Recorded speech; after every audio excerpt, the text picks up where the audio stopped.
2 నెలల క్రిందట ఇదే కాన్ఫరెన్స్ హాల్ నుండి ఇదే ప్రెస్ మీట్లో నేను పవన్ కళ్యాణ్ తమ్ముడికి విషయం ఏం మాట్లాడానో వినండి. 12 సీట్లు సిపిఐ సిపిఎం కింద మీరు 60 సీట్లకి ఎలా పవన్ కళ్యాణ్ తమ్ముడు, ఇది నీకు మరొకసారి నేను ఆఫర్ ఇస్తున్నాను. క్రిస్మస్ రోజు క్రిస్మస్ గిఫ్ట్ గా వాడు నీకు 24 సీట్లు ఇచ్చేదేంటి? 48 సీట్లు ఇస్తారా? 12 సీట్లు సిపిఐ సిపిఎం కింద మీరు 60 సీట్లకి వెళ్ళండి, మేము 115 సీట్లు గెలుస్తాం. అభివృద్ధి అంటే మీ ద్వారా చూపిస్తాం. జనవరి 1 లోపు నువ్వు వస్తే నిన్నే నేను ముఖ్యమంత్రి అభ్యర్థిగా, చాలా మంది నిన్ను వద్దంటున్నా, నీకు 1-2% ఓట్ బ్యాంక్ ఉన్నా నిన్ను నేను ముఖ్యమంత్రి అభ్యర్థిగా ఉండి నేను ఎంపీగా గెలిచి సెంట్రల్లో ఫారెన్ మినిస్టర్ అయి ఫండింగ్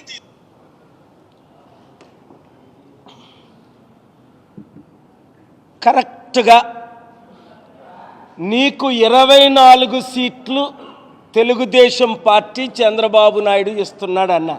23 అనలేదు, 25 అనలేదు, 24 అన్నాను.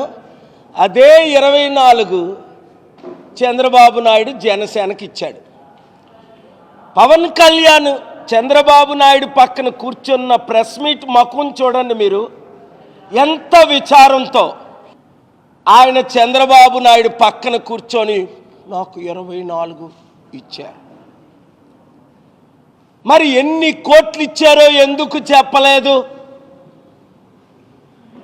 తమ్ముడు, జన సైనికులందరూ ఇప్పటికీ 15 మంది నాయకులు, అందులో ఎమ్మెల్యే కంటెస్టెంట్స్ పేర్లు చెప్పమంటే చెప్తా, ప్రజాశాంతి పార్టీలో చేరిపోవడానికి నన్ను కలిశారు. ఆల్రెడీ విశాఖపట్నంలో కంటెస్ట్ చేసిన వాళ్ళు, బొత్స సత్యనారాయణ మీద జనసేన తరఫున కంటెస్ట్ చేసిన వాళ్ళు, పార్వతీపురం కంటెస్ట్ చేసిన గౌరీ శంకర్, వాళ్ళందరూ మాకు జనసేన వద్దు, టీడీపీ అసలే వద్దు, జనసేనలను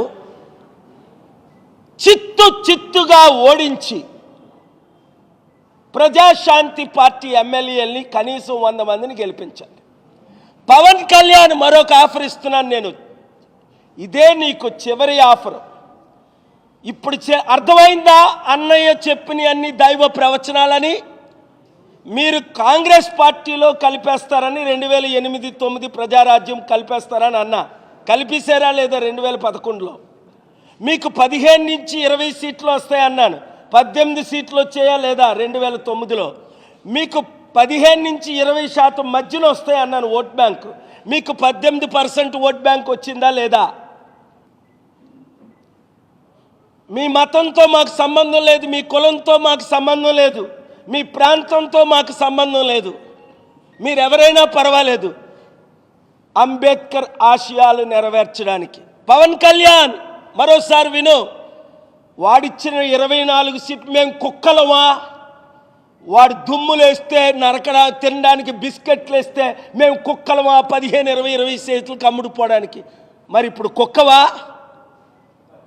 చీ అంటున్నారు. ఒకసారి చదువు, ఆ కామెంట్స్ చదువు. లక్షలు కాదు, దాదాపు 2 కోట్ల కామెంట్స్ ఉంటాయి ఇప్పటికి. కింద కామెంట్స్ చదువు పవన్, ప్రతి ఛానల్ కింద కామెంట్స్ చదువు. ఈ ఛానల్ ఆ ఛానల్ అని కాదు, మన ఇద్దరిని కలమని జనాలు కోరుకుంటున్నారు. నీకు ఓట్ బ్యాంక్ లేదు, నీకు డబ్బు తెచ్చే సత్తా లేదు.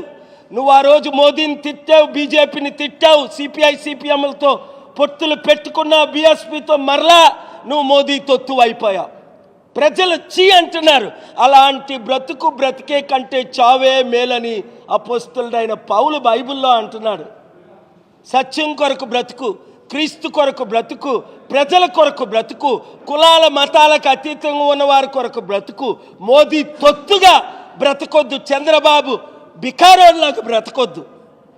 మనకేం కర్మ? నీకు 24 కాదు, నేను 3 రెట్లే, అప్పుడు 48 అన్నాను, ఇప్పుడు 72 సీట్లు ఇచ్చి 27% ఉన్న కాపులు, అంటే 30% ఉన్న కాపులు 50 మందిని, 175లో 30% ఎంత, 50 మంది కాపులు నిలబెట్టి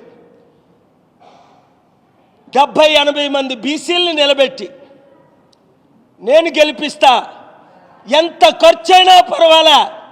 నేను చెప్తే ఏ కంపెనీ వాడు 10 కోట్లు ఇవ్వడు, 100 కోట్లు ఇవ్వడు నీ పార్టీకి. నేను గెలిపిస్తా. 72 జనసేనకి టికెట్లు ఇస్తా. నిన్ను గెలిపించే బాధ్యత నాది. నేను ఎంపీఐ ఫారెన్ మినిస్టర్ అవుతా, నిన్ను ముఖ్యమంత్రి చేస్తా. నీకు కాపుల పట్ల, బీసీల పట్ల, దళితుల పట్ల అసలు సామాజిక న్యాయం అంటే అర్థం తెలుసుంటే గెట్ అవుట్. కాపు నాయకుడైన వంగవీటి రంగాను చంపించిన రక్త చేతిలో ఉన్న చంద్రబాబు నుంచి బయటికి రా.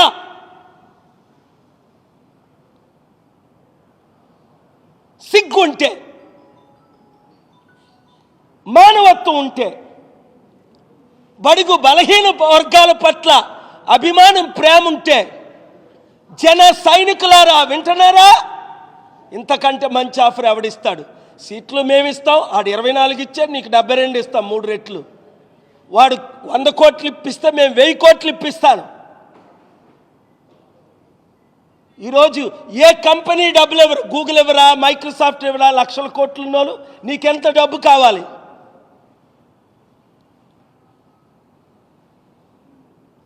ఓట్లు చీలొద్దని కాంగ్రెస్ లేదు ఇక్కడ, బీజేపీకి ఎవరు ఓట్లేరు. వేసిన వాళ్ళు శాపగ్రస్తులు అవుతారు, ఎందుకంటే బీజేపీ దేశాన్ని సర్వనాశనం చేసింది. బీజేపీ తొత్తులకు ఓట్లేసిన వాళ్ళందరూ ఇప్పుడున్న 3 పార్టీలు శాపగ్రస్తులు అవుతారు. వినండి ఈ మాట, వినండి. 100లో 100 నెరవేరాయి. మీ కుటుంబం శాపగ్రస్తం అవ్వాలి అంటే ఈ తొత్తులకి, ఈ నరహంతకులకి, చంపేద్దామన్నోళ్ళకి ఓటేయండి. లేదా ప్రజాశాంతిని కోరుకోండి. శాంతి, ఇంట్లో శాంతి, కుటుంబంలో శాంతి, వీధిలో శాంతి, గ్రామంలో శాంతి, హృదయంలో శాంతి, మనస్సులో శాంతి, దేశంలో శాంతి. అంటారు కదా, శాంతి శాంతి ఓం శాంతి అని. నిజంగా శాంతి కావాలా?